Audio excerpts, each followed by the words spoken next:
International Criminal Court is now in session. Rodrigo Roa Duterte.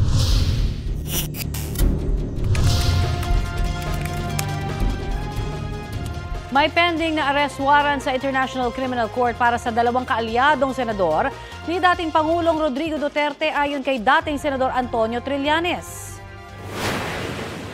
Yung warrant, ang ine-expect na lang natin ay dalawa.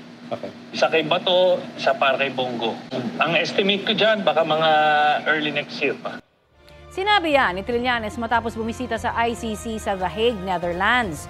Madalas daw siyang makipag-ugnayan sa ICC para magsumite ng ebidensya at tumulong sa pagkuha ng mga testigo para sa kasong Crimes Against Humanity laban sa dating Pangulo kaugnay sa War on Drugs. Si Senador Bato de la Rosa ang unang PNP chief na nagpatupad ng Oplan Tokhang. Si Senador Bongo naman ay matagal nang malapit kay Duterte noong siya'y Davao City Mayor pa lamang at kalaunay naging Special Assistant to the President. Dati nang sinabi ni De La Rosa na handa siya sakaling ipaaresto siya ng ICC. Gate naman, dati ni Go na hindi siya sangkot sa extrajudicial killings o anumang iligal na gawain noong drug war. Sinisika pangkunan ng bagong pahayag ang dalawang senador.